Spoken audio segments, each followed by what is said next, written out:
대전 MBC 사장으로 재직하면서 법인카드를 사적으로 유용했다는 의혹을 받고 있는 이진숙 방통위원장. 이 위원장의 법인카드 부정사용 의혹과 관련해 경찰이 최근 또다시 압수수색을 벌인 것으로 확인됐습니다. 대전 유성경찰서는 지난 주말 이틀 동안 법인카드 사용처로 의심되는 사업장 여러 곳을 압수수색했습니다. 이 위원장은 사장 재임 3년간 업무 추진비와 접대비 등의 명목으로 총 1억 4천여만 원을 사용했는데 주말과 휴일에 최고급 호텔과 고급 식당, 노래방과 단란주점 등 유흥업소에서 법인카드를 사용했다는 혐의로 지난해 7월 경찰에 고발됐습니다. 이 위원장이 서울 대치동 자택 반경 5km 이내의 가맹점에서 법인카드를 결제한 내역만 87건 1,600만 원이 넘습니다. 대전 MBC에 사직서를 낸 날엔 한 제과점에서 44만 원과 53만 원씩 두 차례에 걸쳐 약 100만 원을 결제하기도 했습니다. 하지만 지난해 국회에서 열린 청문회에서 법인카드 유용 의혹을 소명하라는 요구에 대해 이 위원장은 영업 비밀이라고 맞서며 자료 제출을 거부했습니다. 저희가 영업 비밀이라는 게 있습니다. 이 위원장은 휴가로 의심되는 해외 출국길에 업무 차량을 타고 공항에 가거나 귀국날 당일에도 법인카드를 사용했다는 의혹도 받고 있습니다. 앞서 경찰은 지난 1월에도 이 위원장이 대전 MBC 사장 재직 시절 수업을 들었던 서강대학교 언론대학원 행정실과 대전 MBC를 압수수색해 법인차와 법인카드 사용 내역 등을 확인한 바 있습니다. 다만 법인카드 사용처 의혹이 불거졌던 대전빵집 성신당은 이번 압수수색 대상에선 제외됐습니다. 세 번째 압수수색을 마친 경찰이 이 위원장의 소환 일정을 조율 중인 것으로 알려져 소환 조사가 임박했다는 관측이 나옵니다. MBC 뉴스 김성국입니다. 이진숙 방통위원장 얘기 좀 넘어가 보겠습니다. 역시 뭐 과방위 또 간사시기도 하니까. 네. 이진숙 위원장의 법카 사용은 우리 위원님이 잘 알고 계시죠? 제일 잘 알고 계시죠. 네, 저희가 인사청문회를 네. 전대 미문으로 3일 인사청문회를 했잖아요. 네. 근데 그 배경 중에 하나가 대전 MBC 사장 시절에 네. 썼던 법카에 대한 자료 요구, 그다음에 불응, 그러면서 저희 의원들이 직접 현장에 가서 인터뷰도 하고 그러느냐고 3일 동안 됐고. 빵집도 가셨었나요? 저희가 그 다음날 대전 MBC 현장 방문하고 그 갔던 빵집에 오후 2, 3시경에 갔는데 네. 그 규모의 빵을 살 수 있는지를 직접 구매를 했는데 네. 빵을 저희가 엄청 샀는데 25만 원 나왔어요. 근데 이분이 48만 원어치 빵을 50만 원씩 샀다는데 50만 원치를 그것도 저녁 다 돼서. 네. 예, 그러니까 이미 제품이 많이 빠진 상황에서. 그렇죠. 잘 아시죠? 네. 그 제품이 이게 이게 이제 2018년 1월 8일인데 네. 대치동에 그만두는 날? 있는 네. 제과점에 가서 오후 2시 반에 네. 43만 9,600원어치 구입을 하고 네. 같은 날 오후 5시에 5시 네. 6분에 대전 안목원점에 있는 뚜레쥬르에 가서 53만 4,100원. 아니, 홍길동이에요. 예, 도합 동선을 다 생각해 보세요. 100만 원어치를 네. 그러니까 대치동에서 대전까지 내려가서 그 청소하는 분들한테 나눠주기 위해서 어허. 저녁 5시에 구매를 했다. 참 이제 아름다운 이렇게 마음이네요. 됐는데 네. 그 제가 지적한 게 뭐냐면 네. 청소하시는 분들은 사실은 출근 시간이 새벽 4시예요. 그렇죠. 보통 네. 3시간이면 그래서 퇴근하시죠. 퇴근을 해야 돼서 그래서 네. 제가 그 빵을 받으려고 오후 5시까지 퇴근도 못하게 기다리겠냐. 가 저의 주 질의 내용이었어요. 네네네네. 그래서 지금 유성경찰서에서는 네. 그 빵이 전달됐는지를 지금 수사하고 있습니다. 근데 막 전달이 됐으면 그게 배임이 아닌 거고 전달이 안 됐으면 배임이 배임이 되는 된다. 거예요. 그래요? 아. 근데 본인의 주장은 대치동의 제과점에서 산 빵과 한 40 얼마치와 그다음에 그 대전의 티머시기에서 싼 빵, 그러니까 총 100만 원어치를 전부 다 청소 노동자에게 줬다고 주장하는 거예요? 그렇죠. 아. 네.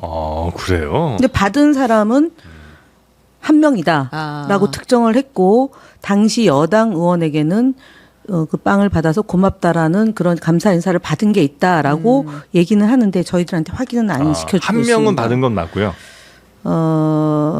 그것 역시도 조금 약간 불투명해요? 아리까리하고 있습니다. 확인을 좀 더 해야 되는 대목이다. 청소하는 분은 아니었을 겁니다. 이 사람이 그리고 이진숙 방통위원장이 위원장이 네. 빵만 산 건 아니잖아요.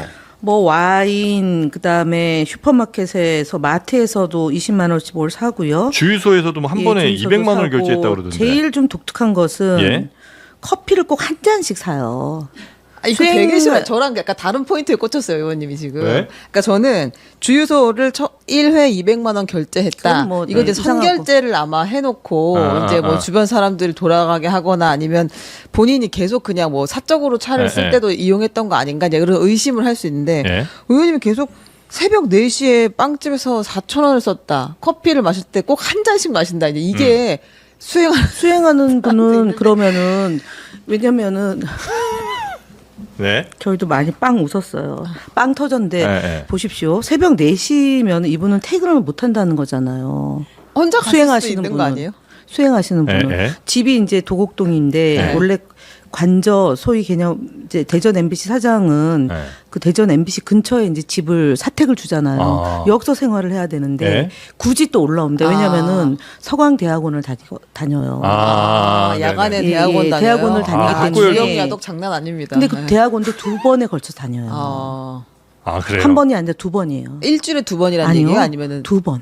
국제대학원 한 번, 뭐 언론대학원 한 번. 학위 이런 한번 거고. 받거나 또 받고. 예. 2번에 걸쳐서 대학원을 다니는데 평생 그러면은 저녁 9시에 끝나면 대전에 가진 않을 거 아니에요. 그러면은 본인 집에 가는데 그럼 이 수행하는 분은 집이 어딘가 있을 텐데 네. 새벽 4시에 대기하고 있다가 이분을 출근을 모시고 하기 출근을 위해서? 해야 되는 거예요. 그러면 이분도 졸리잖아요. 그 그래서 이분 커피도 사야 줘야 되는 게 인지상정인 거죠. 네. 근데 본인 것만 사서 이게 업무상이다라고 얘기했어요. 이 커피 한 잔도 업무를 하는 거다. 나의 존재가 업무죠, 원래 네, 걸어다니는. 예, 24시간 업무하시는 네. 분이에요. 누구랑 똑같아요. 아니, 커피를 박근혜. 사서 그러면 운전하는 분께 이렇게 드렸을 수도 있잖아요. 근데 이제 개인카로 샀나? 근데 보통 이제 업무 추진인 카드, 법인 카드는요. 네. 만 원 미만은 네. 사용을 잘 안 안 하도록 한다? 하고요. 집 근처에서는 절대 못 쓰게 합니다. 그래요? 저도 방통위원 하면서 상임위원 하기 때문에 네. 업무 추진 카드가 나오는데 네. 집 근처 안산시에서 사용을 못 하게 했어요. 예. 그렇죠. 보통은 자기 업무 지역에서 사용을 하지. 근데 이분은 집 근처에서 많이 쓰고 서강대학교 근처에서도 많이 쓰고 그다음에 골프도 많이 하고 와인 여러 종 호텔 참 많이 가시더라고요. 많이 가셨어요. 네. 근데 이게 보니까 호텔 숙박이 아니라 주로 이제 식사를 식사. 여기서 네. 많이 한 거 아닌가. 지금 내역을 보면 그런 그러니까 거 같아요. 이 이준숙 위원장의 가장 큰 문제가 이렇게 카드 이상하게 쓴 거예요? 아니면 뭐 또 다른 뭐 문제들이 좀 있습니까? 그게 이제 이분이 대전 MBC 사장으로 가기 전에 MBC 본사 사장으로 그 경선을 했고 네. 떨어졌잖아요. 그래서 네. 대전 MBC를 가서 끊임없이 이 박문진 이사들하고 네. 접촉을 합니다. 다음번에 뭔가 나 하고 싶으니까. 뭔가 하기 위해서라고 저희들은 보기 때문에 이게 업무상 배임이다. 네. 뭐 보는 거고 김영란법 위반 청탁 소지도 있다라고 보고 여러 명을 지금 저희가 고발해 놓고 있고 네. 11개월째 지금 수사가 진행 중인데 사실 봐주기 수사고 그다음에 이미 저희가 탄핵했을 때 이 수사가 속도를 좀 냈다면 영향을 좀 받지 않았겠나 싶은데 그때 경찰에서는 손을 놓고 윤석열 정부였기 때문에 그럴 수도 있다고 보고요. 지금 속도를 낸다고 세 번째 압수수색을 했는데 한 번도 소환은 하진 않았습니다. 지금까지는 수사에 그렇게 막 김건희 수준입니다. 적극적이지 않은 정도가 아니라 매우 소극적이에요. 소극적이고 검찰이 제대로 수사 지휘를 하고 있지 않다고 봐야. 이게 11개월이 된 거예요. 고발한 11개월, 지. 7월 달이었거든요. 근데 검찰이나 경찰이 뭔가 혐의가 있는데 이진숙 이 사람을 굳이 이렇게 막 보호해줄 이유는 없잖아요. 검찰이 네. 유성 경찰서에서는 워낙 큰 사건을 처음 맡다 보니까 수사를 꼼꼼히 하고 있다라는 주장이고 검찰이 지휘를 잘 안 한다라는 얘기도 있고. 아니, 뭔 큰 사건이야 이게? 엄청 많아요. 그러니까 많지만 확인이 어려운 또 사건은 그건 아니잖아요. 그렇죠. 똑 떨어진 사건이기 때문에. 그래서 지금 하여튼 수사 기관들이 별로 이렇게 썩 아니 지금은 조금 이제 좀 바뀌었어요? 바뀌어서 속도를 내고 있는 척 하고 있습니다. 아직도 많이 믿지는 않으시는군요. 안 믿죠. 근데 가장 큰 게 어쨌든 뭐 법인카드 문제라고 하는데 이거는 방통위원장이 되기 전 일이잖아요. 네네. 방통위원장이 되고 나서 본인은 이제 임기를 끝까지 하겠다. 사실은 일을 별로 한 거는 없다고. 불법행위를 많이 했죠. 그래서 그 EBS 사장 인사했다가 네. 다시 집행정지 가처분 돼서 김유월 사장이 지금 업무를 보고 있고 그다음 KBS 감사 박찬욱 감사도 집으로 갔다가 다시 돌아왔고 네. 그다음에 그 박문진 이사들의 경우도 그 잘못됐다라고 해서 네, 지금 김태선 이사였나요? 그때 다시 법원에서 권태선 이사님이 권태선에 지금도 계속 일을 하고 하고 있고 그래서 박문진 이사 문제 그다음에 KBS 감사, EBS 사장 문제 이렇게 해서 불법적으로 그러니까 유법하다라는 판단이 법원으로부터 받은 거죠. 네. 근데 이런 것들이 이제 막 그 뭐 청문회나 이런 자리에서 막 물어보시잖아요. 그럴 때 저는 이제 이진숙 위원장 보면 이게 오랜 기자 생활에서 나오는 건가 그런 카리스마인가 싶기도 한데 약간 그 눈에서 안광 같은 게 좀 발사되지 않습니까? 도끼라고 그러죠. 어떻게 카리스마라는 단어를 거기다 쓰시면 안 돼. 왜 그러세요? 정권 바뀌었어요. 그래요? 네. 자기 검열 안 하셔도 돼요. 그렇습니까? 그래서 그런데 이 얘기 막 이렇게 질문이나 하실 때 약간 좀 이렇게 좀 부담되진 않으시나 여쭤보려고 많이 그랬는데. 부담되죠. 본인 제가 이제 지난번에 저희가 한번 현안 질의하는데 네. 거짓말했다고 지적을 하니까 하면서 자기가 제일 싫어하는 말이 거짓말이라 그러면서 자기를 어떻게 거짓말 제조기라 그러냐고 정작 저보고 거짓말을 제조하는 사람 아니냐고 분노하더라고요. 네. 네. 그래서 이제 임기가 내년 8월까지 맞죠? 아니에요. 후년, 내후년이에요. 내후년. 네. 내후년. 그러니까 자기 임기도 몰라요 지금. 그래 본인이. 그러니까 3년이니까 작년 7월, 그러니까 작년 8월에 제가 볼 때는 들어왔으니까. 횟수로 계산하는 거예요. 어떻게 뭐 1년을 네. 어떻게 계산하는 시로 계산하는 건지. 근데 어쨌든 2027년인데 내년까지 이제 착각하는 그러니까 이게 뭐에 꽂힌 거예요. 예를 들어서 본인이 대구시장을 나가고 싶어서 내년까지 임기라고 생각하는 건지 모르겠는데 실제로 3년 임기면은 2027년 7월 30일까지가 임기예요. 만 3년이거든요. 네. 근데 지금 만약에 이 임기를 계속 두시진 않을 거 아니에요.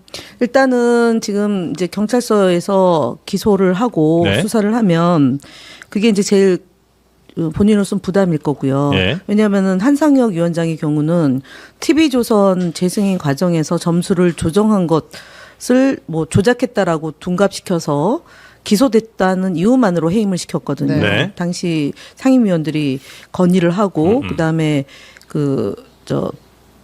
대통령께서 해임을 강행했는데 네. 예를 들어 이런 어쨌든 공직자로서 부당한 행위에 연루됐기 때문에 해임 사유는 되죠. 그러나 저희는 윤석열 정부처럼은 하지 않는다고 보고 기본적으로 저희가 방통위가 2017년도 그러니까 박근혜 정부 때 미래창조과학부로 되면서 네. 방통위 업무 중에 그 유선 방송 사업자를 미래창조부에다 두었어요. 네. 그래서 지금 기형적인 구조인데 문재인 정부 유선 초창기에 방송 사업자가 방통위에 방통위 있는 있지 게 아니고 않고, 예. 미래창조과학부 미래창조과학부에 당시에 있고, 있었다. 그다음에 이제 문재인 정부는 초기에 그 의석수가 많지 120, 않아서 네, 그랬었겠죠. 그걸 못했습니다. 네. 정부 조직 개편을 못했어요. 그래서 저희는 정부 조직 개편안을 이제 국정기획위원회가 16일부터 시작을 하면 정부 조직 개편안에 대해서 저희가 법 개정을 통해서 방통위 문제를 다룰 예정이고 그렇게 되면 위원장의 권한 임기가 자동적으로 정리될 수 있습니다. 그 방통위 산하에다가 그 관련 업무들을 다 모아둔다는 거예요. 그래서 그러니까 과학기술부에 있는 네. 그 방송 사업자와 관련된 그러니까 방통위에서 다뤄야 될 네. 그 방송 사업자를 가져오게 된다면 조직이 개편되는 거기 때문에 개편될 경우는 임기가 종료되고 새로 시작합니다. 원래 그래요? 네. 조직이 개편되면 네. 그 전에 임명됐던 그 네, 새롭게. 조직의 장은 새롭게 네. 자동적으로. 네. 근데 법률에 의거해서요. 근데 이제 요 경우 이제 그렇게 된다고 치면 다음에 이제 또 뭐 정권이 바뀌거나 혹은 뭐 이렇게 됐을 때 다음 정부에서도 좀 마음에 안 드는 방통위원장 누가 있거나 하면 야, 조직 살짝만 좀 이렇게 바꿔봐. 그래서 뭐 조직을 살짝 바꿔서 되는 네. 문제는 아니고요. 네. 개편해서 될 문제는 아니고 네. 방통위가 사실은 2008년도에 만들어졌거든요. 네. 방송통신 융합 시대에 맞추어서 네. 방통위를 대통령 직속기구가 아닌 소속기구로 만들었거든요. 예. 그때 이제 융합이라고 한다는 거는 새로운 그 미디어, 뉴 미디어 시장이 굉장히 많잖아요. 지금 이제 예를 들어서 뭐 넷플릭스를 포함한 OTT 시장도 있고, 그다음에 아까 얘기했던 유선 방송 사업자들이 있고, 그다음에 그 유선 방송 사업자들 안에는 뭐 홈쇼핑, IPTV 이런 등 제반의 방송과 연결된 게 있고, 또 하나가 이제 지금 AI와 연동해서 지금 과학기술부는 AI 부서를 만들어서 네. 부총리로 격상시키는 문제가 있지 않습니까? 예. 말씀하신 것처럼 시대에 맞추어서 정부 조직은 늘 탄력적으로 바뀌는 게 맞아요. 네네네. 그래서 마음에 안 드는 사람을 뭐 어떻게 하기 위해서 하는 건 아니고 조직을 개편하는 건 아니고요. 조직 시대에 맞추어서 예. 지금 그 조직이 2008년도에 만들어진 조직이고 예. 그다음에 2012년도 박근혜 정부 때 퇴행적으로 됐다가 새롭게 정부가 만들어졌을 때 이제 의석수가 제대로 안 돼서 정부 조직 개편이 안 됐기 때문에 이번에는 좀 제대로 만들어 보자라는 취지이고요. 다음에 5년 뒤에 새로운 정부가 구성이 돼서 이거보다 훨씬 더 뭐 컨텐츠나 아니면은 문화관광체육부에 있는 미디어 산업과 관련된 일들을 어떻게 만들어낼 거냐는 사회적 합의와 수기 과정이 있다면 충분히 저희는 또 바꿔낼 수 있다고 보는데 근본적으로 내란 세력이 네. 다음번에 총선에서 다수석을 갖기는 낙타가 바늘구멍 들어가는 것처럼 어려운 문제이기 때문에 그거는 네. 너무 지금 우리가 걱정하지 않아도 될 일 아닌가 싶어요. 네. 알겠습니다. 하여튼 이거는 이진숙 위원장을 내리기 위한 게 아니고 그냥 정부 조직을 현재 개편. 상황에 맞게 네. 바꾸는데 네. 그에 따라서 생기는 일 중에 하나가 네. 이진숙 위원장이 자동적으로 물러날 수밖에 없는 상황이 되는 거다. 네. 네. 그 방통위는 계속 방통위이긴 한 거예요. 아니 그것도 지금 이제 논의를 해야 됩니다. 왜냐하면은 방송이 있고요. 예. 또 이제 제가 이제 방통위에 있을 때 법을 제정하자라고 했던 게 시청각 미디어 서비스법에서 시청을 하는 거잖아요. 지금 이제 우리가 네. 방송이 다양한 형태로 지금 만들어지고 있기 때문에 네. 그다음에 통합 미디어법 이제 문재인 정부 때는 시청각 미디어법이고 그 윤석열 정부 때는 통합 미디어법을 제정한다고 그랬습니다. 그래서 법 개정을 통해서 방송통신위원회를 새롭게 좀 변화시키자라는 고민을 하고 있습니다. 네. 그래서 이제 그렇게 정말 빨리 이제 바뀌잖아요. 우리의 시청을 하는 많은 분들의 행태도 바뀌고 또 시청을 제공하는 컨텐츠 제공하는 네. 업체나 뭐 이런 것들도 이제 국가 간의 경계가 거의 이제 다 허물어졌다 싶을 정도로 네. 예 그래서 빠르게 좀 바뀌는 이 시대에 맞춰서 뭔가를 좀 해야 될 것 같기는 한데 네. 그것들을 이제 잘 담아내서 새로 조직들을 이제 만드신다 이렇게 이해를 하면 네, 맞습니다. 되겠군요. 네. 알겠습니다. 여튼 이진숙 위원장은 곧 내려온다. 네, 머지않았다. 머지않았다. 경찰의 조사에서도 머지않았고요. 근데 이제 상대당에서 그런 정도의 비판은 하겠군요. 예를 들면 탄핵으로도 안 돼, 뭘로도 안 돼, 수사로도 안 돼 하니까 이제는 저 조직까지 바꿔서 이 사람 하나 끌어내려고 이렇게 뭐 나라를 운영하냐. 얘기는 할 수는 있는데 네.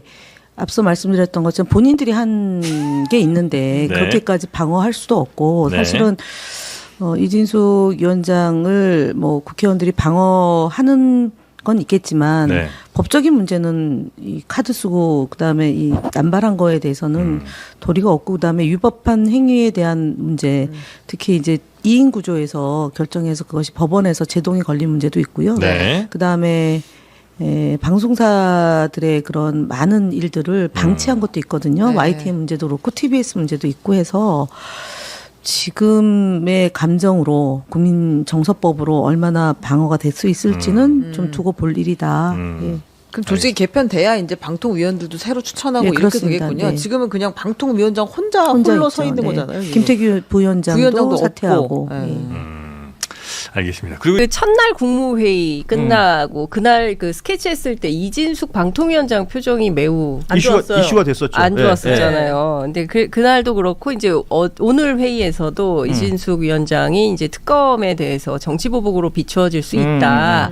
라는 얘기를 이제 세게 한 모양이에요. 예. 그런데 이제 그 현장에 있었던 한 관계자에 따르면 마치 이진숙 위원장의 태도는 나는 이재명 대통령하고 다이다이로 떠서 다 말하는 사람이야. 라는 식의 예. 아 죄송해요. 막 기자들 쓰는 전문 용어가 막 나와요. 일본말 쓰면 안 되는데. 맨투맨 종편도 있습니다. 다이다이 죄송합니다. 일본말이 않습니까? 좋습니다. 일본말을 써가지고 저 맞다이? 지금 원샷이니까 저희 구독자분들하고 다이다이로 한번 얘기해 다이다이로 맞다이로 한번 붙어보겠습니다. 하여튼 막 그런 태도였는데 첫날 국무회의 끝나고 나서는 이분이 나가는 길에 모든 사람들이 다 듣도록 영어로 막 통하면서 나갔다는 거예요. 마치 나 이거 별로 마음에 안 들어라는 식으로. 그래서 주변에 이거 있던 미드에서 본 것 사람들이 같아요. 그냥 분위기가 그 있잖아요. 학시 아저씨의 유명한 발언. 예. 뭐 돼?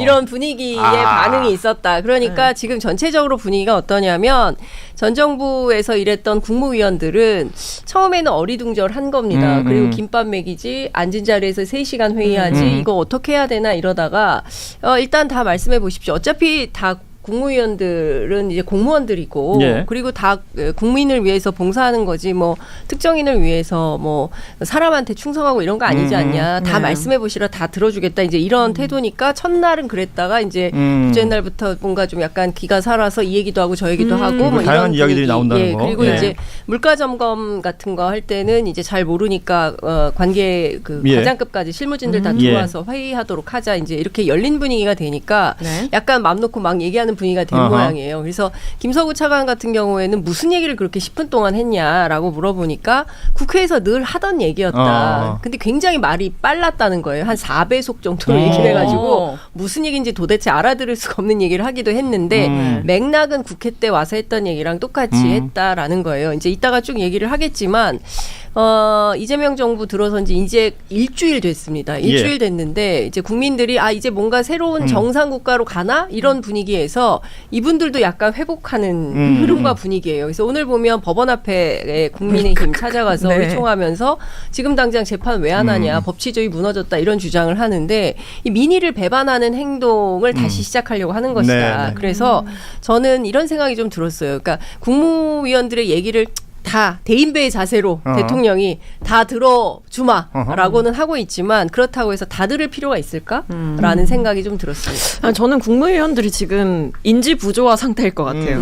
일단 적응이 안 되겠죠. 예. 일 안 했던 정부와 일하는 정부의 차이는 극명하고 뭐 사실 본인들도 국무회의 오라고 해서 갔는데 뭐 설마 일 뭐 얼마나 하겠어? 뭐 이런 생각으로 가지 않았겠어요. 왜냐하면 어차피 피차 불편한 사이고 본인들도 의욕이 별로 없을 거 아닙니까? 국무위원들 입장에서는. 근데 그게 아닌 거죠. 이제 일 열심히 하는 사장님이라고 제가 앞에 말씀드렸잖아요. 이제 일 열심히 안 하는 직원들 입장에서는 일 열심히 하는 사장님만큼 어려운 존재가 없고, 근데 심지어 이 사장님이 또 똑똑한 거죠. 그러니까 일만 열심히 하라고 이렇게 어떻게 보면 쪼는 그런 사장님이 아니라 사실은 질문이 굉장히 디테일한 거예요. 뭐 예를 들면 제가 좀 인상 깊게 봤던 거는 아니 지금 의대 이제 의정 갈등이 계속 있었잖아요, 윤정부 때. 예. 그래서 지금 의사들 요구사항 들어줬는데 왜 안 돌아오냐. 이거 대책 마련해라 이렇게 한 거 아닙니까? 그러니까 이런 거에 대해서 하나하나 찝는 거예요. 예. 뭐 이번에 뮤지컬 상 받은 것도 이거 어떤 의미가 있는 거냐. 예. 이런 거 하나하나 이제 물어보는 일 열심히 하고 심지어 똑똑하기까지 한 호락호락하지 않은 사장님이 왔고 심지어 다 말해보라고 하니 또 말은 해야 되고 막 이런 상황이니까 아마 그냥 어영부영 넘어가려고 했던 국무위원들 입장에서는 진짜 강적을 만났다 싶을 겁니다. 우리도 이제 뭐 학교 다닐 때 수업을 받다 보면 그 수업 끝날 때쯤에 질문하는 친구들 좀 싫잖아요. 네. 그리고 선생님이 야 이거 얘기해 볼 사람 그러면 왜 우리나라 학생들의 특징상 가만히 있지 않습니까? 맞아요. 그런데 이제 오늘 며칠이지? 몇 번? 여기서부터 미치는 거거든요. 맞습니다. 지금 그런 상황들이 국무회의에서 펼쳐지고 있는 게 아닌가. 저는 국무위원들이 무능하기도 하지만 지은재가 많기 때문에 이런 발언들 한 사람들은 자기는 이제 자수한 것 같은 느낌. 일종의 고백 같은. 네, 그래서 그냥 딱 핸드폰 바꾸고 여기서 토달고 이런 사람들 그냥 솎아내면 되는 투명한 어떤 채 예. 같은 기능이 있는 것 같습니다. 근데 당혹스러울 것 같긴 해요. 예. 그러니까 외교부 장관한테 갑자기 라이다이안에 대한 대책이 뭐냐라고 물어보면 그 라이다인이 뭐예요? 라이다이안을 모른단 나만 말이에요? 모르는 거죠. 그러니까 과거 예, 아니 우리 청취자분들 모르시는 분들 좀 댓글 좀 달아주세요. 알았어요. 예. 과거에 전 이제 처음 들었어요. 우리 국민들이 네. 뭐 다른 나라 갔을 때, 네. 예, 뭐 필리핀어 뭐 이런 말을 들고 다 네. 비슷한 건데 그곳에서 그 베트남. 현지인들과 결혼하고 그 이후에 태어난 분들, 뭐 결혼이 아니라 할지라도 그때 태어난 이세. 분들, 그렇죠. 네. 그분들에 관련한 어떤 문제 이런 것들 얘기하는 거죠. 아니 예. 그렇다기보다 이제 라이다이안은 아시는 것처럼 베트남 전쟁 때 우리 파병 됐었잖아요. 네. 예, 그래서 베트남 전쟁에 갔던 이제 그렇죠. 우리나라 네. 군인들과 베트남 여성들 사이에서 태어난 2세. 예, 이제 그 2세들이 그분들도 이제 이제는 한국에 장년이거든요. 예. 오지 못하고 베트남에 사는 경우가 많은데 이제 이분들에 대한 어떤 우리가 그래서 한겨레에서 예전에 미안해요 베트남 있습니다. 캠페인과 예. 민간인 그렇구나. 학살에 대해서 이제 이런 일도 있었는데 이제 그런 맥락에서 갑자기 이제 질문을 했으니 네. 이거 뭐지 지금 그 당장 G7 이런 얘기 할 줄 알았는데 라이다이안 얘기 나오고 이러면 당황할 것 같아요. 당황하죠. 그렇습니다. 네. 지금 제가 진행하는 느낌도 비슷해요. 오늘 원고가 있는데 네. 예, 원고 지금 한 줄도 시작 못했습니다. 맞습니다. 그런데 벌써 40분이죠. 예. 뭐 너무 좋죠. 네. 이게 사실은 세상을 살아가는데 주변에서 다 벌어지고 있는 일들이고 네. 해결해야 될 문제들이 있는데 누군가가 토론하지 않고 거론하지 않으면 넘어가 버리거든요. 네. 그러니까 그런 부분들을 지금 대통령이 하나하나 다 짚는 것 같다라는 느낌이 들고 네. 그러니까 주무부처에 계신 분들도 관심이 없다가도 예. 뭐 지금 대통령이 저런 질문을 무슨 질문을 언제 할지 모르니까 그러니까요. 준비를 해야 되는 그런 상황들이 되어버렸다. 그렇게 일을 하고 있다라는 얘기를 할 수 있을 것 같고